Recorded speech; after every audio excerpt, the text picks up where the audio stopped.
O nosso tema aí, eu venho desde aqui da Fórum, sei lá, talvez há uns 2 anos, falando sobre a importância de se estudar a fundo as denominações evangélicas. Eu acabei de falar, de tentar entender o sistema de pertencimento, de identidade, de subjetividade que é conferida a atores sociais que são muitas vezes invisíveis, estão invisíveis nos seus respectivos lugares de trabalho e nas suas sociedades, e aí aquele pastor ele sabe exatamente qual é o nome dele, aquele garçom que é chamado de psil, ele sabe o nome dele, ele sabe a doença da mulher dele, ele consegue os remédios, ele pergunta como está, então aquilo confere não só uma identidade, mas um sentimento de pertencimento aquilo.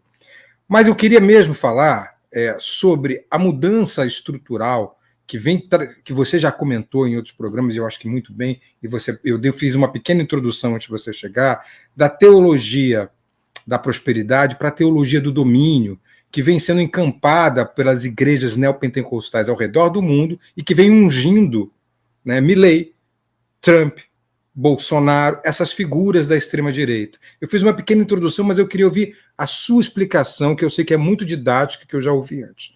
Você pode nos dizer como é que funciona essa mudança de Jesus Cristo para Davi na teologia do domínio? Está sem som, João, tem que ligar o som. Ainda está sem som, João. Agora. Tá. Então, mais uma vez, obrigado pelo convite. Uma alegria conversar com vocês. Algo que a Ana Prestes não saberá, mas eu e o Felipe nos conhecemos desde a época, Ana, em que ainda tínhamos barba preta e éramos jovens. Porque agora já somos 2 senhores. Já, inclusive, fizemos discussões sobre literatura em programas de televisão 20 anos atrás.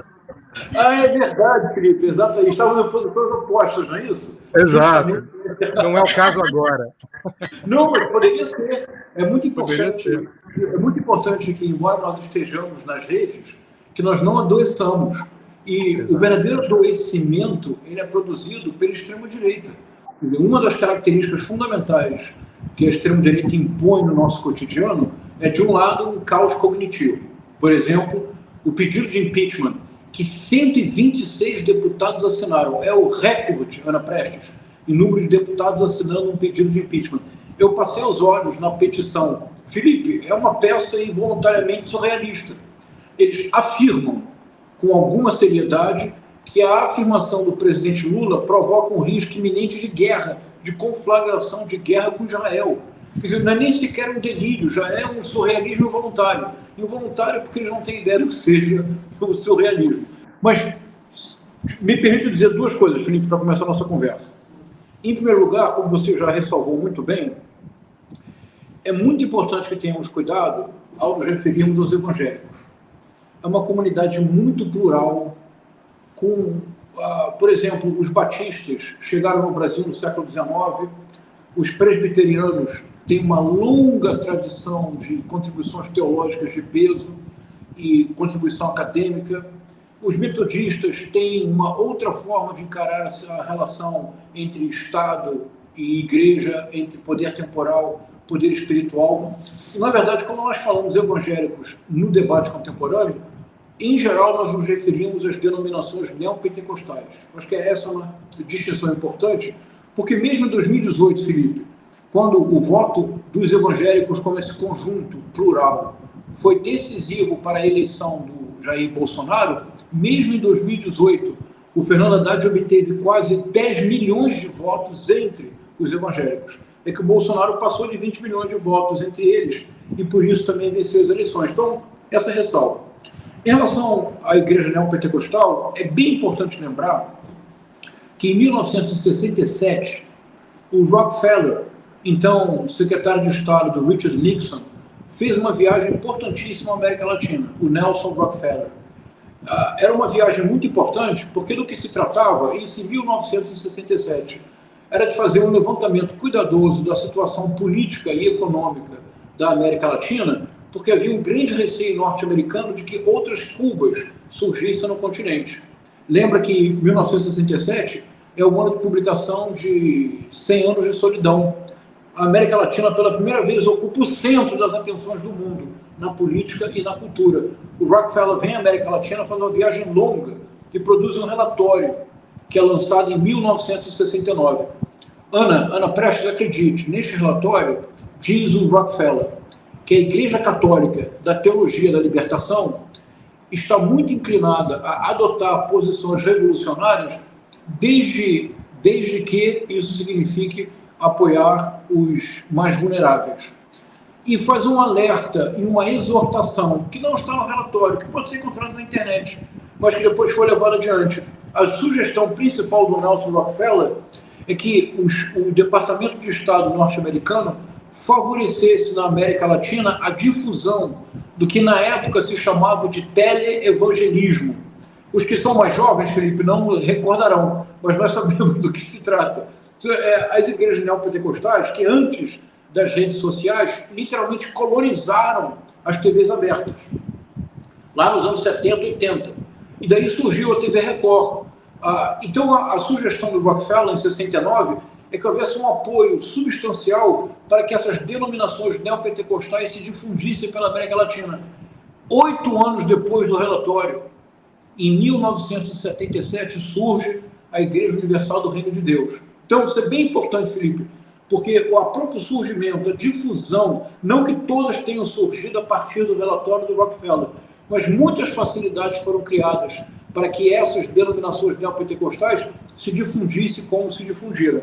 Então, esse é um ponto importante. O segundo ponto é que, no princípio, essas denominações neopentecostais tinham, de fato, Cristo como o eixo da sua pregação. De novo, nós recordamos que nos anos 80, anos 90, a Igreja Universal era a Igreja de Cristo. Toda a simbologia era associada a Cristo e ao Novo Testamento. Há um momento, e isso é um fenômeno transnacional, assim como a extrema-direita é um fenômeno transnacional interconectado, isso é muito importante. Quando, em mais um dos delírios bolsonaristas, eles dizem Trump reservou um hangar em Guarulhos porque virá para a manifestação de 25 de fevereiro, domingo. Javier Milei virá, Bukele talvez venha. É claro que nós sabemos que isso não é verdade, mas é importante mostrar como a extrema-direita se apresenta como uma espécie de internacional do reacionarismo. Então, há mais ou menos 15 anos, 2 décadas, há um movimento de transferência teológica do Novo Testamento para o Antigo Testamento. Isso por quê? Veja, Felipe e Ana, já a teologia da prosperidade entrava potencialmente em contradição com os ensinamentos do Cristo. Porque não é necessário ser religioso, por exemplo, para ser profundamente influenciado, na medida das nossas possibilidades, pela ética cristã, que basicamente consiste em tratar o outro como um outro eu. É basicamente isso. A ética cristã é o pleno reconhecimento da dignidade de todo vivente. É isso a ética cristã. Muito próxima, por exemplo, do hinduísmo. Amar ao próximo como a si mesmo. Isso é oferecer a outra face. Algo muito importante, perguntar aos que se consideram algozes, quem não tiver pecado, que lance a primeira pedra. O bolsonarista tradicional, Felipe, não somente ele lança a primeira pedra, ele, sobretudo, deseja atirar a última, aquela que mata. A transferência do Novo Testamento para o Antigo Testamento implica uma decidida vontade política. E essa vontade política se materializa no Brasil há muito tempo. Existe uma bancada da Bíblia, como há uma bancada da bala e uma bancada do boi, mas existe uma bancada da Bíblia. Os evangélicos há muito se organizam politicamente no país, desde cargos de conselheiros tutelares. Nós vimos há mais ou menos uns 6 meses atrás que, para a votação do Conselho Tutelar em todo o Brasil, os evangélicos se organizaram com uma capacidade e uma capilaridade incomuns. Então, a transferência do Novo Testamento para o Antigo Testamento é a declaração clara de um projeto. Que projeto é este? Aí, veja que importante isso, Felipe. Mas olha, eu não quero falar muito, me interrompa aí, por favor. Veja que importante, Felipe. No ano 2000, na virada da década de 90 para o início do século XXI, o bispo Edir Macedo publicou um livro. E nós não podemos criticá-lo por ser excessivamente sutil. O nome do livro é Plano de Poder. E é uma reflexão de como os evangélicos, os neopentecostais, devem se comportar em relação à política. Há duas bases teóricas fundamentais do livro, que evidentemente eu li. De um lado, Thomas Hobbes, olha isso. De outro, o Antigo Testamento. Deus é apresentado como uma espécie de gestor da administração pública. Deus é apresentado como um líder político. É impossível adotar o Novo Testamento e apresentar a Cristo como líder político, a Paulo como líder político. São líderes espirituais, são líderes religiosos. Mas é possível voltar ao Antigo Testamento e encontrar modelos de liderança política, e não apenas de liderança política. É possível encontrar um modelo que jamais ofereceria a outra face. É possível encontrar um modelo que jamais impediria que a primeira pedra fosse lançada. Esse modelo existe. Esse modelo é o modelo do Império. Esse modelo é, sobretudo, Davi. Então, quando se retorna ao Antigo Testamento, isso é bem importante. Não é o Velho Testamento, não é a tradição veterotestamentária de um Jó, de José, dos profetas, de um Isaías, do Moisés, de Abraão, que são todos exemplos de liderança espiritual e de grande capacidade de sacrifício. Lembremos a história de Abraão, que é levado que, como um teste definitivo da sua fé, é levado, ele crê que ele precisará sacrificar o seu filho. O filho Isaac pergunta ao pai, mas onde está o cordeiro para o sacrifício? Ele responde, Deus proverá. Imaginem o momento em que ele começa a caminhar até chegar ao topo do monte, o que se passa no coração deste pai, do Abraão, que passa a ser chamado Abraão quando tem um filho, Isaac. O que se passa no coração do filho, que sabe, entende que ele será o sacrificado. Não é este o modelo que os neopentecostais buscam. Não é o modelo da submissão a uma fé, mas da submissão no sentido forte do termo, de profunda fé, de reencontrar a fé no sofrimento, Jó, de reencontrar o perdão em lugar da vingança, a história de José, de buscar a justiça em qualquer circunstância, mesmo as mais adversas, que é Salomão. O modelo que a extrema-direita transnacional elege é o modelo de Davi. Tudo está dito, Felipe. Tudo está dito. E nós precisamos realmente compreender esse movimento, porque nesse movimento que está em jogo, de fato, é o risco que nós enfrentamos hoje de um político jovem como Nicolas Ferreira. Eu não sei se vocês já escutaram alguma pregação do Nicolas Ferreira. Ele, às vezes, o faz na igreja da Lagoinha, em Belo Horizonte, que é a sua igreja. Felipe, é assustador. É realmente assustador. Porque, por exemplo, no Novo Testamento, quando o soldado romano busca a ajuda de Cristo, ele ajuda. E quando ele diz, não, mas é um gentio, ou seja, não é um judeu, a resposta de Cristo, mas ele me procurou com fé. Paulo torna o cristianismo potencialmente universal porque Paulo torna o cristianismo ecumênico, não apenas uma religião específica de um povo, mas de todos aqueles que se aproximam da fé. Essa a lição do Cristo. E para isso não é necessário ser religioso. Felipe, Ana, por favor, não imagine que eu vou virar pastor, por favor. É apenas uma reflexão de caráter ético. Mas quando você escuta os discursos do Nicolas Ferreira, ele afirma: só há uma religião verdadeira, só há um Deus autêntico, que é o dele. Isto é uma intolerância radical, é uma como vocês diziam, é uma desumanização do outro, que tornado um nada, tudo que se faça contra o nada, nada será. A origem de todo genocídio encontra-se não na espada que fere, mas na palavra que desumaniza. Eu me preocupo demais, Felipe, com essa tendência expressa aqui como metonímia.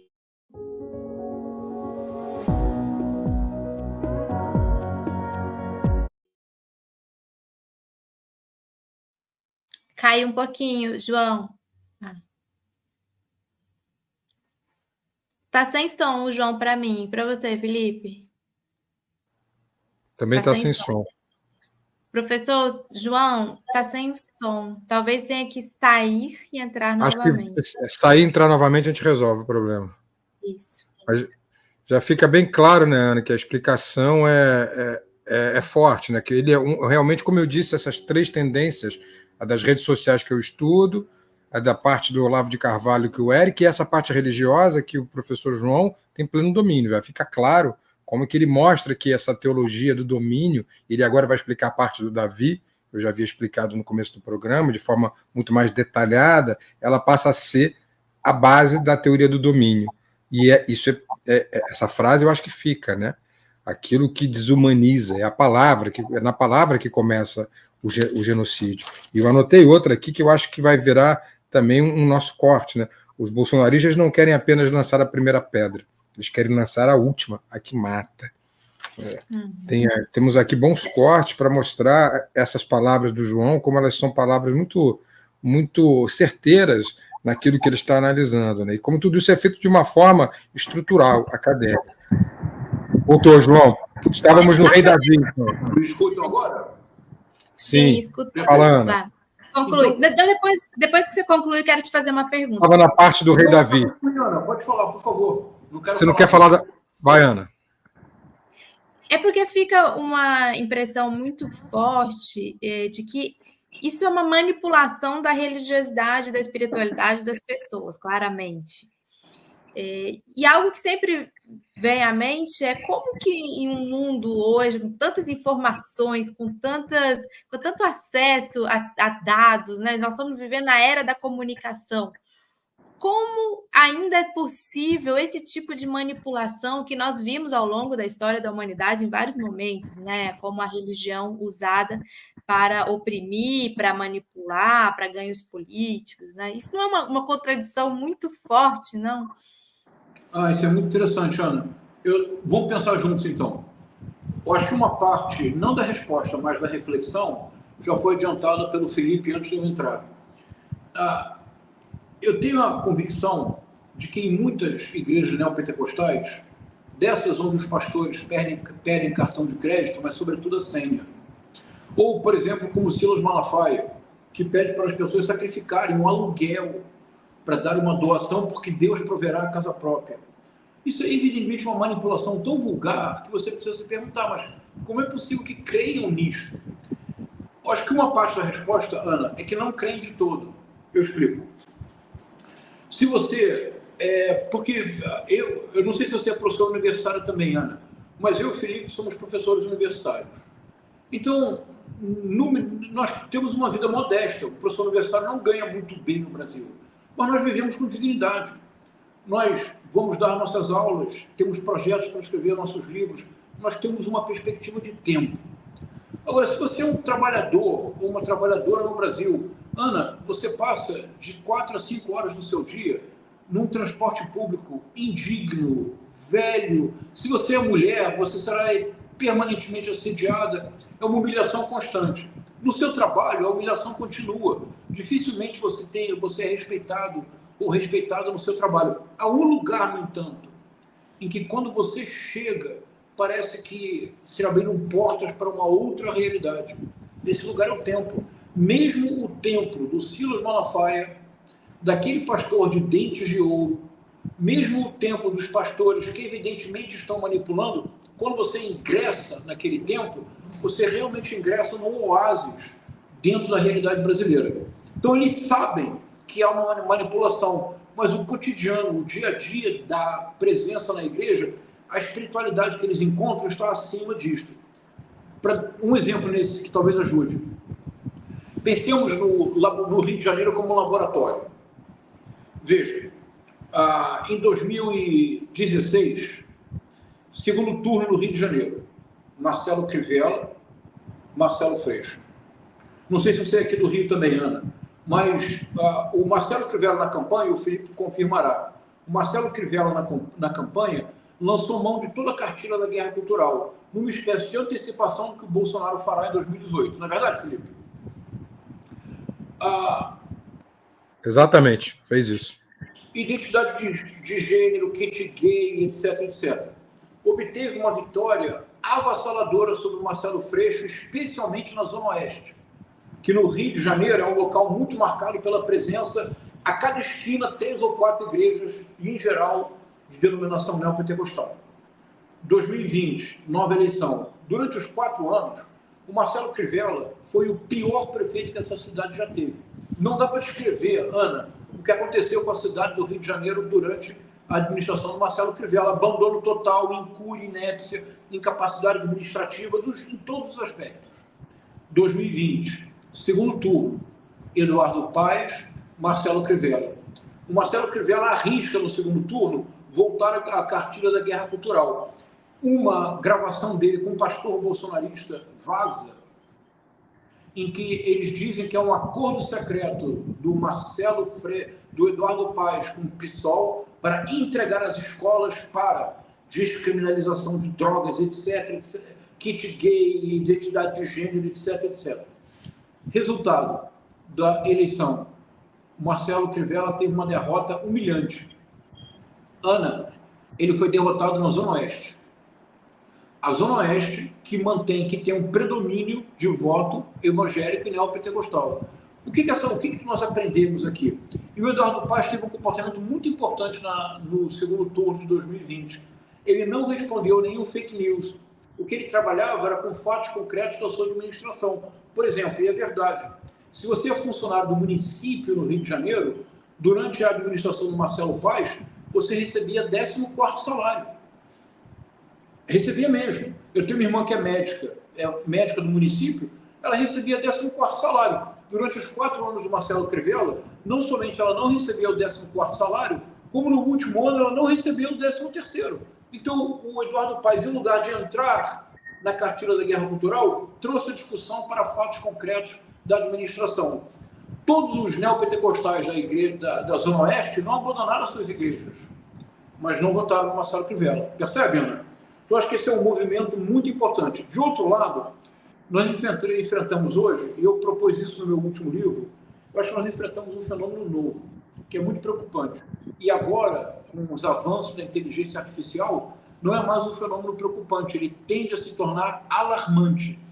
É a existência do que eu proponho chamar de midiosfera extremista, que é um ecossistema de desinformação deliberada, que produz conteúdo audiovisual 24 horas por dia, 7 dias por semana. Eu participo de grupos do WhatsApp e do Telegram bolsonaristas.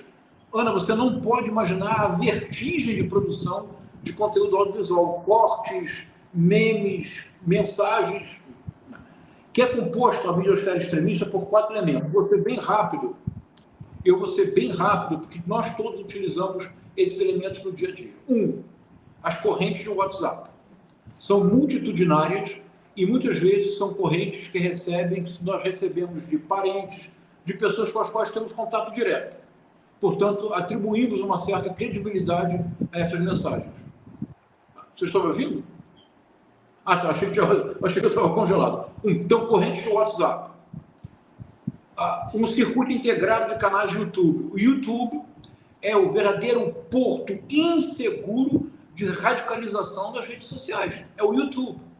O que se encontra no YouTube de canais integrados que fazem uma rede de desinformação e de extremismo e de radicalização é muito impressionante. 3, redes sociais. 4, aplicativos. Havia um aplicativo chamado Mano, cujo garoto propaganda era o Flávio Bolsonaro e cuja função era transmitir informações do Bolsonaro 24 horas por dia. Ainda hoje no Facebook existe a TV Bolsonaro. Então, esses 4 elementos unidos criam uma midiosfera. Ana, acredite, hoje no Brasil há dezenas de milhões de pessoas que só se informam no interior dessa midiosfera. Ao longo de 4, 5, 6 anos é pura lavagem cerebral. E há um 5º elemento da midiosfera. E o 5º elemento é muito bem conhecido pelo Felipe, que ele foi vítima do 5º elemento. O 5º elemento é o que eu chamo a mídia amiga da monetização fácil produzida pela radicalização. É a Rádio Jovem Pan. Porque na midiosfera extremista, quando, por exemplo, uma Rádio Jovem Pan ou um programa como o do Ernesto Lacombe na Rede TV, ou Siqueira Júnior na Rede TV, etc., ou Alexandre Garcia, quando eles dão voz a teorias conspiratórias ou circulam fatos fraudulentos, fake news, isso retorna para a midiosfera extremista de uma maneira que é muito impressionante, é como um selo de verdade, um carimbo de legitimidade do que eles estão dizendo. O que isso produz ao longo de 4, 5, 6 anos, Felipe e Ana, nós também sabemos, porque sejamos honestos, todos nós temos um parente, próximo ou distante, um amigo que nos surpreendeu por ter se tornado radicalmente bolsonarista ao ponto de tornar-nos algo impossível, não é verdade? Sim. Como é que isso foi possível? Por essa midiosfera extremista, um ecossistema de desinformação deliberada que tem um enorme alcance e que lança mão de um sentimento e de uma linguagem, que é a retórica do ódio. É um fenômeno muito preocupante e tende a tornar-se alarmante com a inteligência artificial no estágio em que se encontra agora. João, muitas vezes quando eu converso com meus alunos e mesmo com amigos sobre o fenômeno neopentecostal, eles ficam surpresos ao eu dizer que a religião neopentecostal, a Bíblia, não é só amor, a Bíblia é ódio. E eu digo mais, os neopentecostais aos quais a gente está se referindo, eles repetem essa frase, que a Bíblia também é ódio. Eu queria que você explicasse como que a figura de Davi, aquele que toma Betsaba, aquele que manda o marido de Betsaba para a guerra, aquele que pela força da espada se impõe e que é até punido por isso, com a perda do filho, mas que por causa disso, por causa do seu pecado, acaba sendo ungido. Como que essa figura de Davi ele representa tão bem até mesmo essa cultura do ódio e justifica a teologia do domínio para esses grupos neopentecostais? Muito bom, obrigado, Felipe. É isso mesmo. Quer dizer, por que Davi foi a figura escolhida? O Davi é a junção da inteligência e da astúcia, derrotando no primeiro momento a força bruta. A famosa luta de Davi com Golias, que representa isso. Mas não é desse que a gente está falando. Justamente, que a inteligência e a força bruta, a inteligência e a astúcia derrotando a força bruta. Tornado senhor do império, Davi é outra figura. O Davi é aquele, como você mesmo disse, Felipe, que vendo uma mulher no seu banho de purificação, olha a ironia perversa do texto, no banho de purificação, a Batsheva em hebraico, Betsabá, Betsabé, dependendo da pronúncia que se use, a possui, isto é, a violenta. Ela engravida. E já é um problema. O problema se agrava, porque ela é casada com um soldado do exército de Davi, Urias. O problema ainda se multiplica, porque agora o que ele fará? Ele literalmente cobiçou a mulher do outro, e como é que ele faz agora para dar conta deste pecado? Ele manda Urias para a guerra, mas não manda numa posição de comando general, como uma espécie de compensação pelo pecado que cometeu. Não, ele manda deliberadamente para a vanguarda do exército, para a frente da batalha, para que ele morra. Morto Urias, o obstáculo está removido. Removido o obstáculo, Batsheva, Betsabá, se torna uma das suas concubinas. O filho, que é fruto deste relacionamento, desta violação, por punição divina, perece. Portanto, Davi é responsável direto pela morte de Urias e pela morte do primeiro filho dele com Betsabá. Depois, eles têm outros filhos, um deles é Salomão, que será o sucessor de Davi no Império. O Davi, portanto, ele cometeu os maiores pecados possíveis. Não há no Antigo Testamento uma figura que tenha pecado tanto quanto Davi, que tenha cobiçado a mulher do outro, que tenha, embora não matado com as próprias mãos, mas deliberadamente levado o outro para a morte. E que, como resultado de sua ação, tenha sido responsável pela morte de uma criança. Este homem, apesar de tudo, é ungido. Ele é o Senhor, o império dele não ocorre pela palavra, pela ação virtuosa, mas pelo poder das armas. E pelo poder das armas de um homem que se apossa de tudo que deseja, independentemente de poder ou não fazê-lo. Felipe, é a imagem acabada da extrema-direita transnacional. É um modelo acabado de um Donald Trump.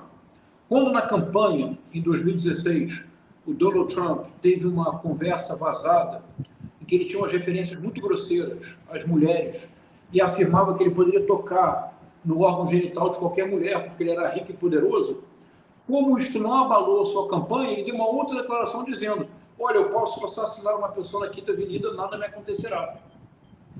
As afirmações de Jair Bolsonaro, de Javier Milei, antes da campanha, As atitudes de um Bukele em El Salvador são exatamente a figura de um Davi, que governará não pela misericórdia e pelo amor, não pelo cuidar do outro, não pelo viver bem, mas pela imposição do próprio desejo, somente seguindo a lei do mais forte. Ele é o pecador que se arrepende. Ao se arrepender, ele é ainda mais ungido. O Davi é a imagem mesma do pecador ungido, que por isso mesmo é senhor do império. Há uma cena, logo após a eleição do Bolsonaro, que eu creio que nós, do campo progressista, da esquerda democrática, demoramos muito a entender. Logo após a vitória do Bolsonaro, o Silas Malafaia, quando eu descrever a cena, vocês se recordarão com certeza. O Silas Malafaia leva o Bolsonaro ao templo, imagem icônica, a apresentação do templo. E ele diz mais ou menos assim: porque Deus escolhe os tolos para confundir os sábios. Porque Deus elege não o mais puro, mas o mais ímpio. Porque Deus escolhe não o mais capaz, mas o menos apto. E ele diz, e depois de dizer tudo isto, por que Deus assim o faz?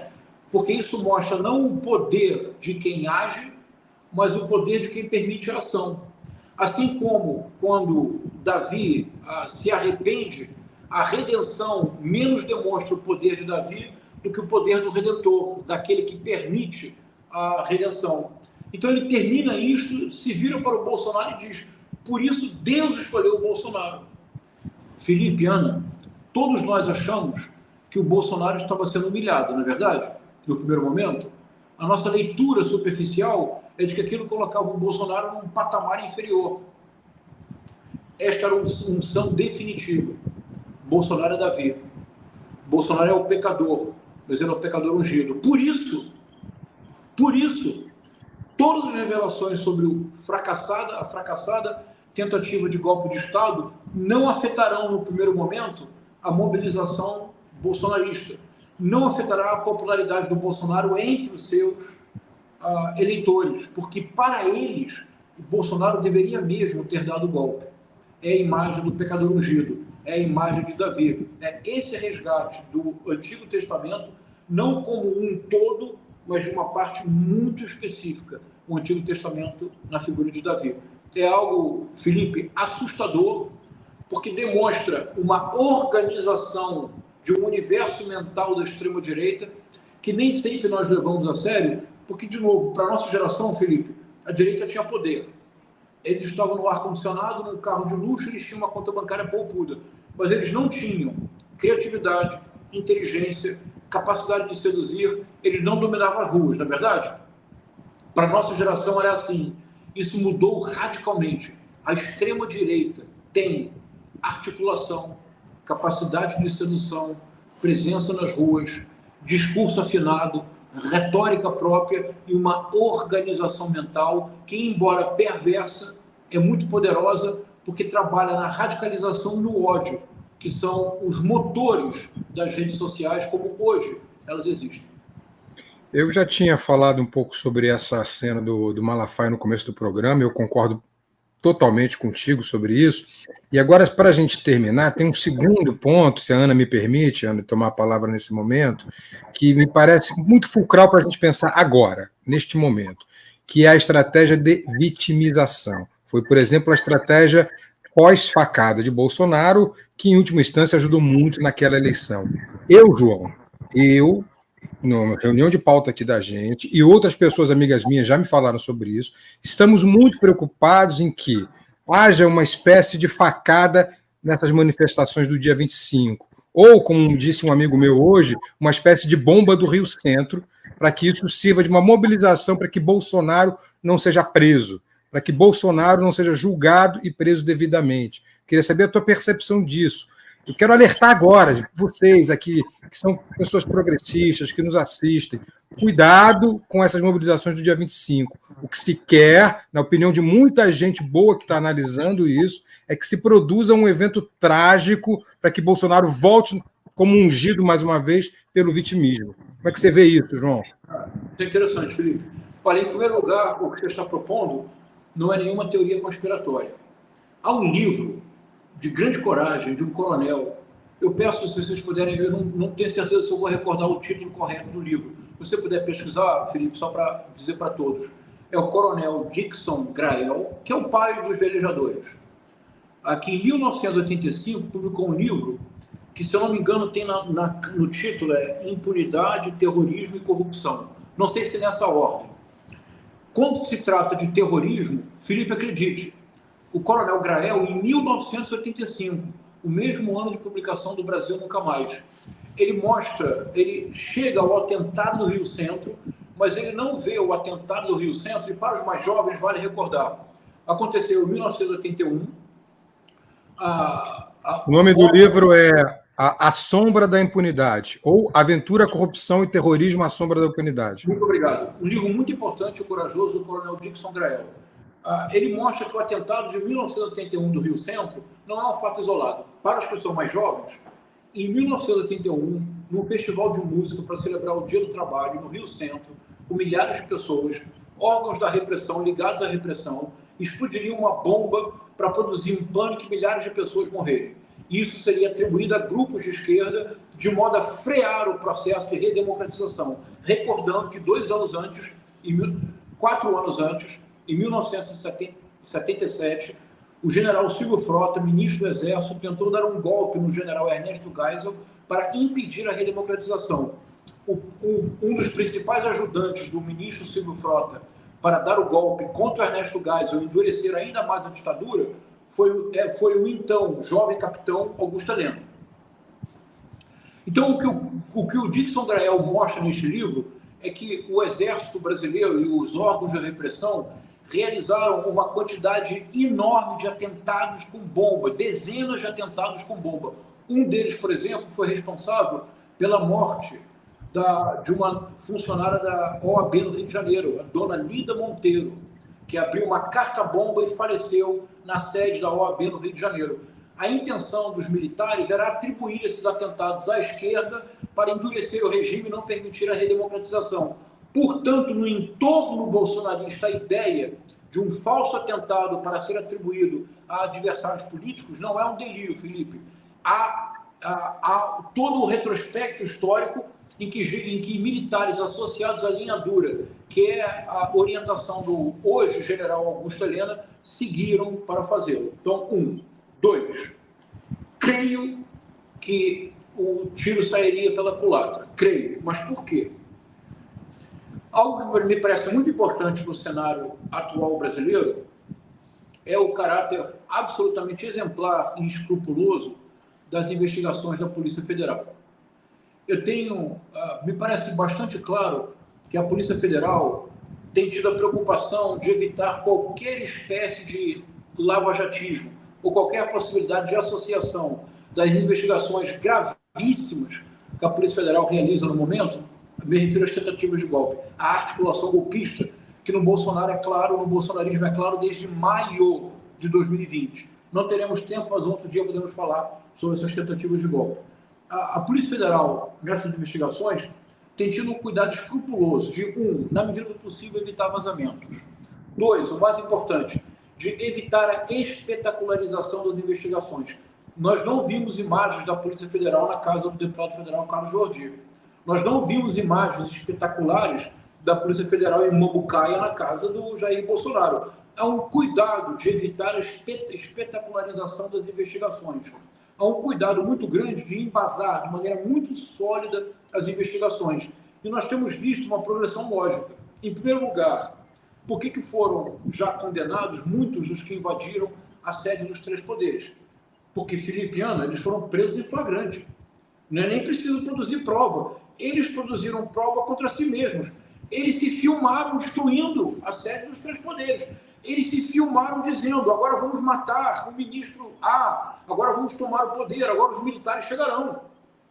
2, agora chegou no comando das polícias militares.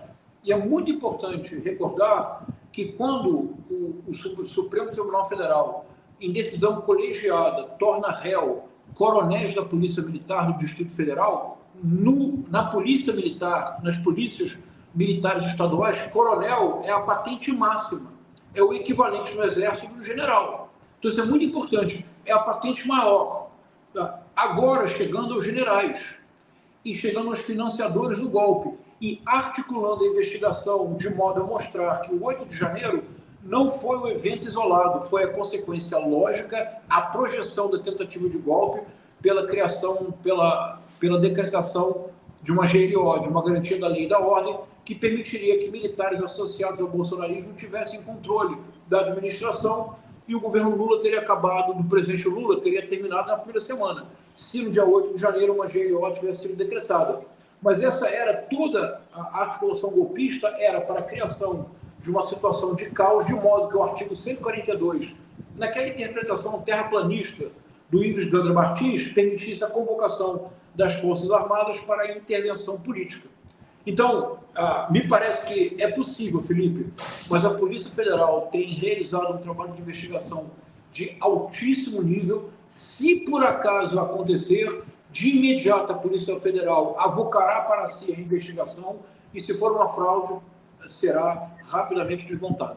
Mas, para repetir, recomendo muito esse livro do Coronel Dixon Grael, porque é uma demonstração concreta de que a hipótese que você levantou não é um delírio. Foi uma estratégia do Exército Brasileiro no final da década de 70 e que só foi interrompida com o malogro do Rio Centro. O Rio Centro foi um fracasso tão grande que eles tiveram que abrir mão dessa estratégia. Agora, Felipe e Ana, os responsáveis pelo Rio Centro nunca foram identificados.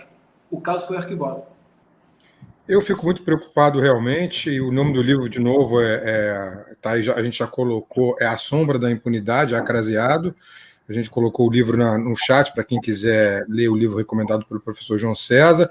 Vamos lembrar também, já foi lembrado no chat também, A Coragem do Capitão Sérgio Macaco, que, para quem não lembra, houve também um episódio do gasômetro, uma tentativa de explodir o gasômetro aqui no Rio pelo, então, brigadeiro Bournier, para fazer a mesma coisa, produzir o caos, e essa é uma estratégia da extrema-direita e uma estratégia bolsonarista. Produzir o caos, vamos lembrar dos atentados em Brasília na diplomação do Lula, né? Vamos lembrar também da bomba que não explodiu no aeroporto de Brasília. Então, eu me preocupo muito, João. Eu gostei da sua explicação, espero que essa explicação tranquilize o nosso público, mas eu ainda ficaria muito atento a uma tentativa de bomba do Rio Centro, ou uma faqueada, alguma coisa, a produção de algum caos nesse evento do dia 25, para que eles possam se aproveitar disso com outras intenções. Ana, mais alguma pergunta? Ou podemos já liberar o professor João, que falou tanto aqui, e agradecer pela presença dele? Agradecer, dizer que vários comentários no chat, não dá para trazer tudo, mas aqui ADM Wesley Divino, sou um grande admirador do trabalho do professor César. Brahmanda Gatti, aula incrível, queridos, gratidão. Também chegou o superchat, que a gente agradece, Manuel Justino, há muito tempo que venho alertando sobre a tragédia que essa doença evangélica irá nos levar, pois eles vendem o medo e não a esperança. Também aqui um membro, já por 32 meses aqui da Fórum, Lady Bird. Sempre muito bom ouvir o professor João César. Obrigado. E agradecer a Geisa, apresentei com uma assinatura da TV Fórum. Obrigada, Geisa.